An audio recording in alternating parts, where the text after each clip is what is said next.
things, I wanted to go ahead and do a little bit of a tutorial or a how-to or explain what I do when it comes to the spirit realm and how I work with spirits that have crossed or may might not have crossed or might just be coming to me as their higher selves. So without delay, I'm going to jump right into how do you identify a spirit? How do you identify a higher self being? How do you work with them? How do you communicate with them? I'm going to lay it all out for you right here in the video. So, the first step is, how do you know that some being is nearby and wants to communicate with you? That's a very typical and logical question that people have when they cross paths with me. So, the first way that I identify that there's a being around me is I feel it in my body. So, I was out. Often, when I'm out and about in the community, I will have different spirits that they just realize that I can see them. And so they come forward. And how they come forward is they poke me. So what they do is they'll make my heart, instead of beat, beat, beat, beat, they'll go beat, beat, beat. And I'll be like, uh-oh, what's going on here? And my heart's beating, but it's stuttering. It's a da-da-da. And I'm like, what is that? Then I'm like, oh yeah, it's the easiest way for a vibrational being to interact with me or get my attention is to use their frequency. And because we're largely made of electricity or magnetic forces or energy, the spirits can actually target my heart, and they'll like make it kind of stutter jump. And that's usually when I acknowledge, I know there's somebody around, I feel you, I get it. Just give me a second and I'll let them know that I just acknowledge them. It isn't always my heart that stutters like that. It can sometimes be that I get a body symptom. So I might just suddenly start like needing to clear my throat a lot, or I'll suddenly start coughing. I'll suddenly just be moving along throughout my day and then just like feel like I hit a wall and I'm like, I'm so tired. I'm gonna fall asleep standing up. Like, what is going on? And that's when I'm like, there is something near me that's energetically pulling me. And so I will usually go to the bathroom or go into a quiet place. And usually it's when I'm driving. And I'll say, like, who was that? I'm going to call you forward now. And I do a lot of muscle testing. So I take 2 fingers and thumb, put them together, take my other 2 fingers, and I slide them between each other. So if I slide them all the way through, it's a no. If they get stuck, it's a yes. And it's just energetic. It's energy that comes right from source. I ask source, hey, there's a being near me. What's going on with this being? Is it this? Is it that? Is it? So I will usually ask 3 standard questions when I am calling a being forward. So I will ask question number 1, are you male or are you female? So there is a being that's near me. I picked it up a couple days ago. And I have been asking, like, are you ready? Is there a time? And they're like, this is a teaching tool. So I'm coming to you for the purposes of this video, so you can do step by step and work through it, the process, and show others how it's done. So the first question is there a being near me? So it's a yes. Is the being female? Is it male? So I'm getting nothing at that point. So both are, it could potentially be that the being is non-identifying. Often in the spiritual community, we just have pansexual, which means if you have love and light and that you are just it's about soul attraction, less about physical attraction or identifying as a male or a female. It's just, I love everybody, that's so nice. So it's kind of like a pansexual. So I'll ask, so my voice is changing because there's a spirit near me. So I'll ask, is this pansexual? I'm getting a yes for that. So I'll just ask, is the individual ready to communicate with us? And I'm getting a yes. That's why my voice has changed. So next I'll ask, is the being alive or dead? So are you alive? Are you dead? So no answer for that one either. So when it's a no answer, I'll also ask now, are you a higher self? And that's what's coming up, right? So um, when I first started doing this work and I would get like no answer, I would be like, oh, I'm losing it. I don't know what I'm doing. That's not the case. So your answer always comes direct from source. It's the subconscious, like back to that original contact. And or some people would say God, or like whoever their biggest creator is, or their soul creator, whoever they get images of, that's their source. Um, Hold on a second. I have a kiddo walking past. There we go. So what you can do then is you ask your questions to source, you get your answers. We have a higher being that doesn't identify as male or female. So the next step I'll typically ask is for their age. Are they a child? No. Are they a teen? No. Are they middle aged? And I'm getting a yes for the middle aged. So next I look at, okay, there's a middle aged individual. It's not identifying. It's a higher self. Now I want to know why. Why are they coming forward? And so I usually ask those questions about their identity because I want to get a mental image in my head. And it helps me if I ask male or female, age-wise, like what is this individual going to look like? And then I take a second and I just call them forward. So I just take a second, I sit back, I just kind of breathe, and I say in my head, I know you're there. I know you've come to communicate with me. I'm going to call you forward at this time because I can see you. And so this individual is coming forward. They have short hair. They look transgendered, where they have the short hair, feminine qualities. And they're letting me know that their name is Gary. Now that we've identified, we have a higher self. The individual's name is Gary. They're not identifying as male, female. They are higher self coming to give me some sort of information. I still don't really know what. So any information that I get, I also muscle test it through source and ask, is this what this person is trying to tell me? Is this what this, like, I get it, but I also not cross check, but like confirm. And so I'm just going to ask Gary, like, hey, what's the purpose of coming forward? So I just kind of close my eyes. I see his image. He comes kind of forward. I say he, but they kind of come forward. And I just ask, like, hey, I can see you. It's okay that I'm happy that you are feeling good about showing yourself to me. And how can I help you? Like, how can I be of service? How can I best serve?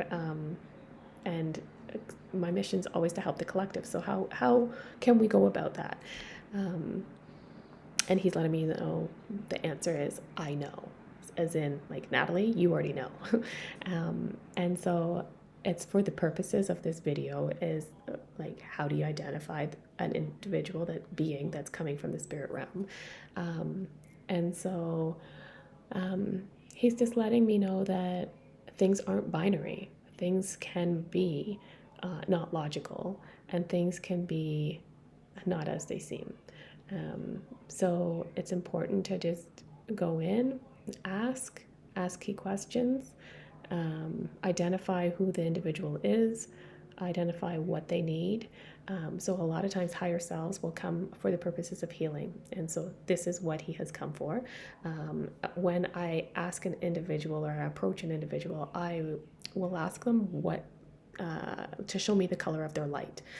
So above their heads are these, everybody has them, lights. And they should be like a sky blue or a violet blue, or like bright white light, or even a golden light. But if they are a maroon, like a red-brown kind of color, it means they've come for the purposes of healing.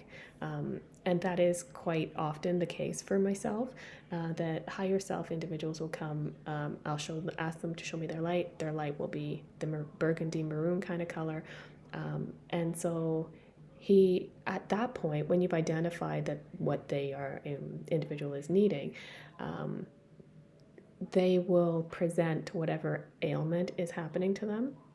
So for this individual, they're coming forward and he's kind of turning, are kind of turning to show me underneath their arm area, exposing and lifting up their arm. So individual is looking outwards at like 12 o'clock and they are turning and raising up their arm, turning clockwise towards the three and showing me like under their arm. So often that is signifying to me that there's an implant. So I just ask a muscle test. I already know, but I'm going to, for the purposes of the video, I'm going to muscle test that. Is this an implant that's there? So I'd say yes. And that's kind of frequently what we see, filters, implants, like different devices that have been put into people. And so their higher selves come to individuals like myself and we remove them. So what this is, the individual is turned, exposing their side, and then I just ask, can I remove this? And then the other question is, should this be removed? And I get yes for both of them. Whenever I work on an individual, I always ask, do I have permission to do this? And is this of the highest good? Because sometimes the individual isn't ready, or there's something that needs to be done first, or it's just they have lessons that they need to undergo first before the next step. So that doesn't usually happen with higher self beings coming forward. Usually, if they're finding me, it's because it needs to be removed. And I had once asked, how do they know? Like, how do they know I can do this? How do they know to come to me? Like, what is it about me that they see that are like, okay, Natalie, you're it. What is it? Like, how do I teach other people that? And they're like, the reason you have been selected for this has been because you're on a directory. And I was like, a directory? Like, what kind of directory are you talking about here? And they're like, when you start to do this work and when you like kind of take that oath to come over and help and do this type of work, your name gets put on in directory above, and that directory shows your name, and then we send people over. So as you can imagine, I was quite surprised to hear about some sort of directory that is housed in the higher dimensions. I was quite shocked to learn that my name was on it and that people were sent based on the work that I have done. Not that there's like a checky list, but you get tasks, and when you complete the tasks, you sort of go through your ascension and you go through your I guess it's a bit like training, right? And based on that, I get clients or beings or different individuals sent specifically for the missions that I have completed already. So it's really is divinely aligned in that sense. So anyways, back to Gary. This individual has an implant underneath his arm. Very common place to find an implant is underarms. I don't do a lot of asking around science, around why. I just have beings come. They come for the purposes of whatever they tell me that they need. I do whatever they need, and on we go with about our day. I am not science-minded. I'm not big word vocabulary centered. And when I asked why, funny enough, they told me that the collective, on average, need to be spoken to at about a grade 6 level. And that by sharing stories, rather than quantum speak and quantum physics and science and things like that, we can have that a much deeper understanding of what words mean, because our English language has been so infiltrated that we might say things like Christmas, and half the collective is like, oh, this is what Christmas means, and the other half of the collective thinks something else, right? Like, words no longer have the same meaning across uniformly anymore. And so it's sharing through stories that we really get that resonance that starts to happen, and we understand, like, this person knows what it's like, because that story, I totally relate to it. So that's why you won't have me go into a lot of science stuff. The other reason is around the missions I get are because I don't ask a lot of why. It's because I don't apply a lot of logic to it, and it's because I don't question, like, so how does that work and what's the name of that? I don't know what the name is. I just know how to do it, and I just know how to do it because they showed me. And it's like very simplified. So um, here's Gary. The individual is turning to the left, showing me under their arm. And so, what I've been taught by the archangels is we go into the healing chamber. And when you go into this healing chamber, it's all, it's like stone. And there's like, I don't know what to say, it's an altar, but it's like a benched out, bedded area with two other standing pillars, half pillars, like about up to your neck. And two individuals typically stand there, like two light beings will stand there. I will stand in front of the two light beings. So if I'm standing at the 12 o'clock, there'll be the kind of like the little tower at about 1 o'clock, and on the other side at about 11 o'clock, they have these two half towers that have light beings standing there. I'm standing at the center of the clock. And then in front of me is where Gary would stand. And so we're all now in this healing chamber, and it's very illuminated. There's like golden white lights that are in there because there's two of the white light beings. They're angels. And what else? So he is now, they, sorry, I keep mixing up the pronouns. They are turning, showing me under their arm, and I am just going to hold my hand. Now, I know to do this because this is what Archangel Charity and Shamiel had showed me when I first went into healing work. So you just take your hand and you hold it over where the implant is. And now I'm going to have probably some language coming out here, like some light language, because it's energetic work. So Gary has, he is lit up. He looks white and blue. And this is where people get, like,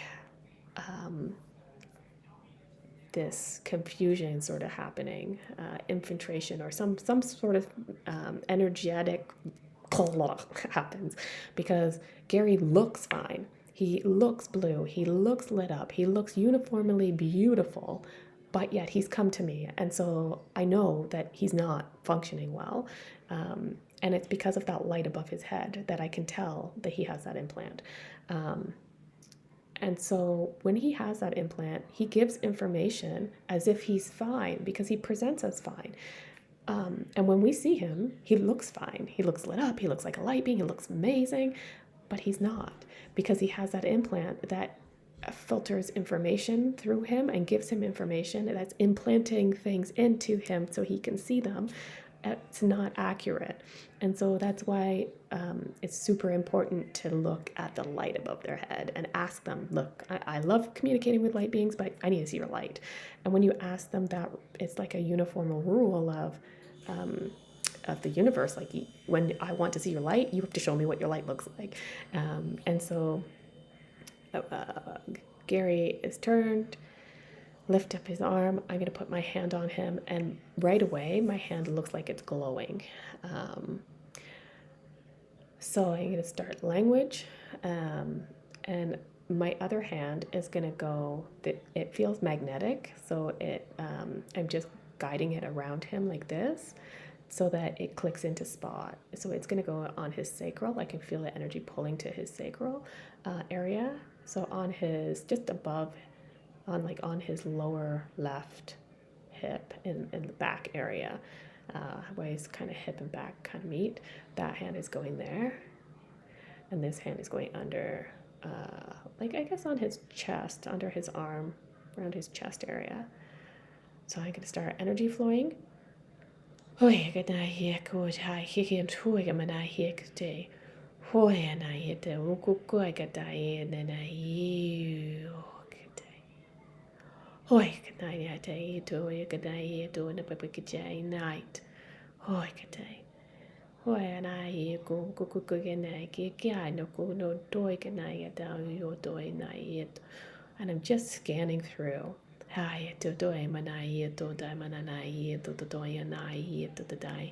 My scan has taken me to over by his right underarm, and it's circling. So under his arm is circling like this. And I'm just watching that energy wrap around this implant.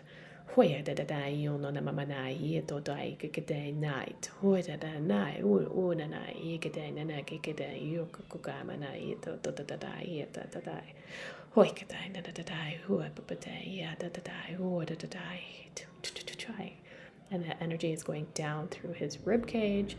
I've kind of isolated what the implant is. I'm just feeling that I've got it isolated. And it's saying, yep, yep,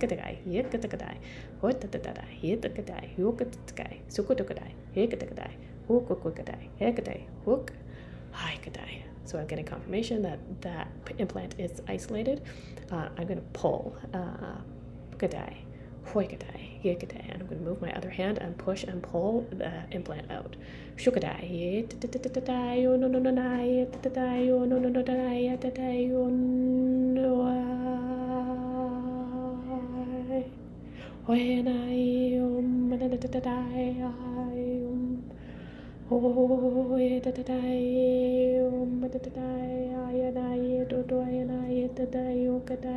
So just the tail end is here.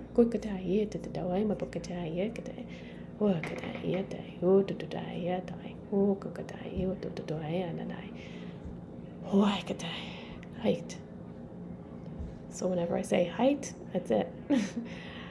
So I am holding this giant hook-shaped implant. Now I just have to ask what to do with it. So I'm just gonna, so there's the two angel light beings in front of me. I'm holding it, I'm showing them like, guys, any ideas? What do you want to do with this? Nope, they're just telling me put it in a circle, put it in a bubble. Because they're just telling me to go ahead and deal with it, more or less, and they're just gonna stand and hold space for this. So I put it in a bubble, and I'm just going to transmute love and light onto it to transmute it. So it's contained in this bubble. I'm going to put my energy into the bubble. It's going to change color, and it's going to just turn into pretty much stardust. It's just going to disintegrate into like white light dust.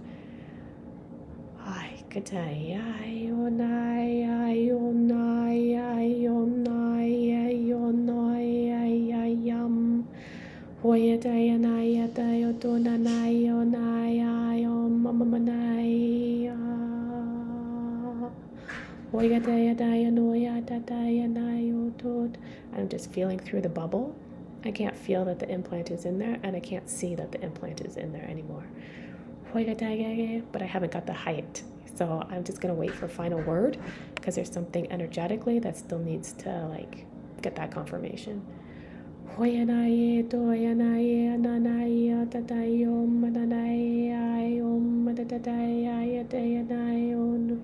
Putting more crystals in here.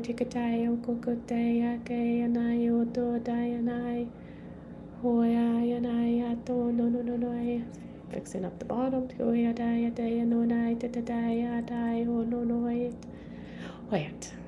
All right. So that's it. So that bubble, I just dust it off, and off it goes into the atmosphere. So back to Gary. So energetically now, I look through his side where he had his arm. The whole shape of the C from here downwards is all white light. Sometimes they'll have me go in and energetically sew it back up. That's not the case. His came out of one little pinhole that I pushed and pulled. It looks fine. He looks lit, bright white light. His light on top of his head, when I asked to see it, is blue now, like that skylight blue. That's perfect. What else do I need to do? So I just asked, is there anything else? Both angels give confirmation and nods to me that we're good. Gary's turned to face me, and they look very happy. They look like appreciative of the work. So I'm just going to ask him, is there anything else? He says no, and I just muscle check, and there's nothing else. So he can go back to wherever he came from, and that is a mission completed. Gary and I shared with the collective how to remove an implant, how to find one, how to know when someone's trying to communicate with you, how to identify who is trying to communicate with you, and how to do that healing work. So if you guys have any questions, let me know. If any part of this sort of resonated with you, like, oh yeah, I feel that energy when I move my hands, or I've seen people with the light above their head, or I have I don't know, any of those pieces kind of come forward. Oh, the other piece that's really important is sometimes when I'm out and about in the community, I'll have this feeling like I just drank 15 coffees. Like, why am I racing? Why am I like jittering? What is going on? Sometimes I used to think that it was anxiety and I was anxious. And I learned afterwards it's not anxiety. It is a spirit that is trying to communicate with you. Their energy is near yours and it's made yours do something jittery. So you just ask a lot of times when I'm driving, I'll just ask, hey, my energy is racing right now. Like, who's near me? Is somebody near me? And I'll muscle check. Oh yeah, someone is near me. Okay, who? And I'll go through those steps. Male, female, alive or dead, higher self. And I'll get answers and then get the image, call them forward. Once I call them forward, check their light. Once you check their light, you'll have an idea of if they're going into healing, if they're going into crossing, or if they're actually don't even know they're dead. Like usually those are car accidents or some kind of suicide or something that's happened really quickly. And the individual is like, I have no idea what even happened. I was 1 minute in surgery and the next minute, like I was wandering in the great beyond and I had no idea what the hell was going on. I feel like I'm asleep, but I'm awake, but I'm like, nobody can see me. Like something really confusing is happening. What's going on? Am I medicated? Am I like dead? Like what is going on? And so those individuals will come and they'll come up as dead, not knowing they're dead. And then you just inform them, sadly, that they've passed. And then usually I don't do the council piece. There was another team of humans that I used to send the spirit forward to. Now I just have angels that I call in and I'm like, this is a you thing, this isn't a me thing. Like I'm gonna go live my 3D life and I'll check in. Other times they are dead, they know they're dead, and they just came because the directory said you could see them and that you would help them cross. Sometimes they have one sort of last request before going on their journey. Sometimes it's, I wanted to see my cat again. I wanted you to go retrieve a box and have me look through the contents of the box. Other times it is, I wanted to make peace with Paul or whoever the person is. And I will just put them in a bubble and let them like do their thing, whatever they need to say to each other. And then they usually get another poke and I'll be like, oh, like, are you ready to cross now? Are you done? And you wrapped everything up? And the both individuals will kind of look at me and be like, we're done.